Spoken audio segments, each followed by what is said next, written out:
It's time for the April 2023 Gardenside Chat. No Howard, but we did have one question in commentary from Jay Wins.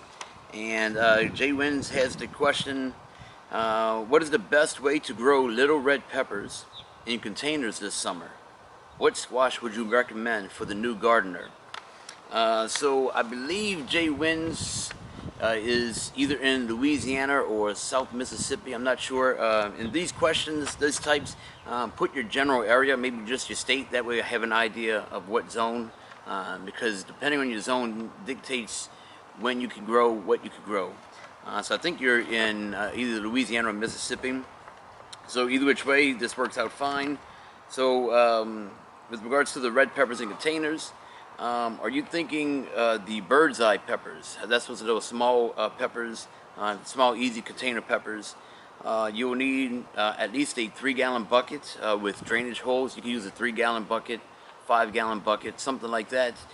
Maybe like a 12-inch diameter bucket or pot type thing that you can use would work fine.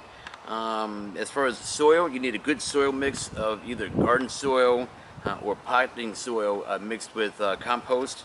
With that soil, you need to what they call condition it with fertilizer, with calcium, that type of thing. It could be slow release, whatever type of fertilizer you want. Mix that in so that it's prepped, ready to go when you put your plants in.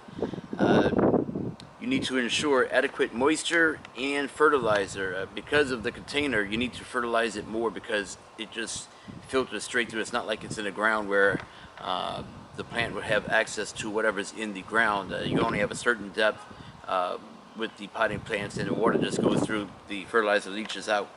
And of course, you will need to provide 8 hours of sunlight. With regards to what squash would you recommend for the new gardener, I'd reckon any squash available as starter plants is worth growing as long as you like those squash. So don't grow something that works fine but you don't eat unless you want to just give it away to somebody.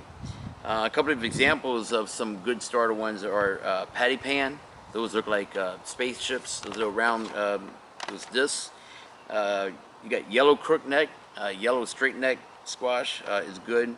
Zucchini, that's another good option to start with. The biggest thing with these squashes is to beware of the squash beetles. They'll get into the base of the plant and they'll bore holes into it to drop off the little eggs and whatnot, and then they start eating in that. They'll also invade near the stem. Once you get something growing, it'll invade into the stem. And the way you know you have that is you will see what looks like sawdust. You'll see a hole, but you'll also see sawdust, and the plant itself would start to die because it's just being invaded and that hole's all into it. So you could treat for that any way you like. It could be organic stuff, inorganic stuff. It could just be visualizing it every single day, looking for when the worm is inside of there and pluck it out if necessary. Okie dokes. Any questions for May? Put them down in commentary. More than a few would be nice. That way we can get Howard in. Jay Wins, thanks very much for those questions, and thank y'all very much for watching. This is Grow Me Something Mister. And remember what? I don't have an exit on yet, so see you later, everybody.